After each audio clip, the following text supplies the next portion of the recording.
Hello guys, આજે આપણે બનાવીશું પપૈયાના સમોસા. એના માટે મેં કાચા પપૈયાને છીણીને કરી નાખ્યું છે. પત્તા, લવિંગ, ચણાનો લોટ, મીઠું, હળદર, રાઈ, જીરું, મરચું અને ગરમ મસાલો અને લીંબુ. ચાલો આપણે બનાવીએ પપૈયાના સમોસા. સમોસા બનાવવા માટે એક ફ્રાય પેનમાં 2 ટેબલસ્પૂન તેલ લઈને અને મસાલાનો વઘાર કરશું. ફ્લેમ સ્લો તો મીડિયમ રાખશું. સરસ આવી જાય ત્યાર પછી આપણે રાઈ જીરું ઉમેરશું.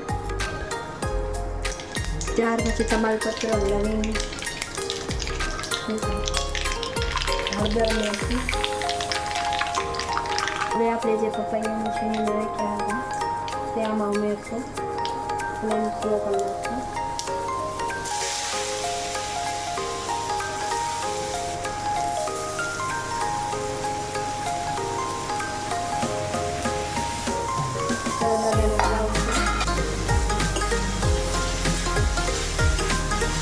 જોઈ શકો છો હળદર એકદમ મિક્સ થઈ ગઈ છે.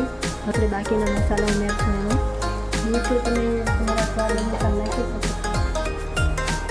આમથી દાળીને 1.5 ચમચી જેટલું છે. અથવા તમારા સ્વાદ અનુસાર મસાલો ઓપ્શન છે, નાખવો હોય તો નાખી શકો છો. આપ જોઈ શકો છો મસાલો એકદમ મિક્સ થઈ ગયો છે. લોટ નાખશું. ચણાનો લોટ ઓપ્શનલ છે. કાચો નાખવાનું છે, અંદર જ પાકી જશે. આપ જોઈ શકો છો એકદમ મસ્ત રેડી થઈ ગયો છે મસાલો. હવે તેમાં આપણે લીંબુ ઉમેરશું. અને આમાં 1 થી 1.5 લીંબુ ઉમેરશું. અને તમારે સ્વાદ અનુસાર ઉમેરી શકો છો. હવે આમાં આપણે 2 ચમચી જેટલી ખાંડ ઉમેરીશું.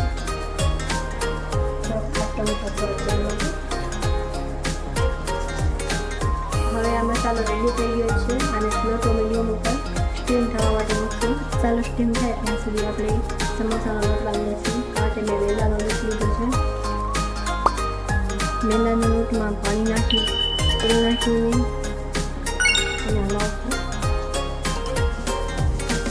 જ્યાં સુધી તેલ ન ભરી જાય ત્યાં સુધી હલાવશું. હવે તેને પાણી નાખીને લોટ બાંધી દઈશું. લોટ ઘણો કડક નહીં અને ઢીલો નહીં એવો બાંધવાનો.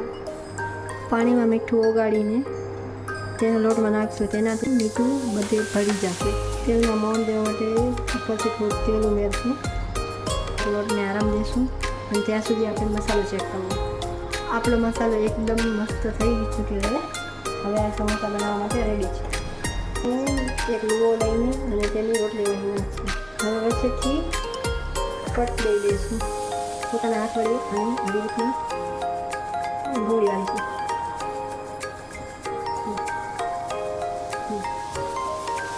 અહીંયાથી પાણીથી ચોટાડી દઈશું. અહીંયા આપણે પાણી લગાવીશું.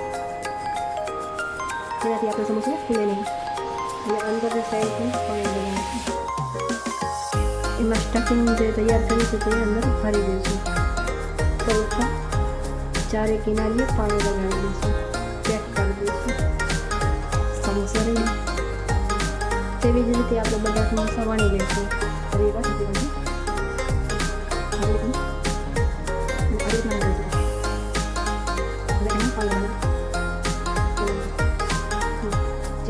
અને પુશ કરવાનું બરાબર.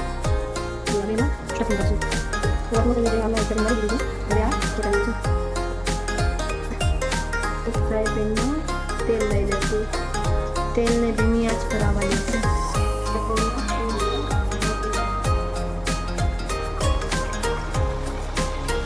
સ્લો ટુ મીડિયમ ઉપર ચડવા દઈશું. થોડાક બ્રાઉન થાય એટલે પલળીશું. બંને સાઈડથી એકદમ લાઇટ બ્રાઉન કરાઈ જાય સુધી કરવાનું છે.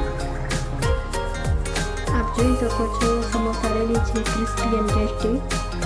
જો તમને આ રેસીપી ગમી હોય તો લાઈક કરો, સબસ્ક્રાઈબ કરો.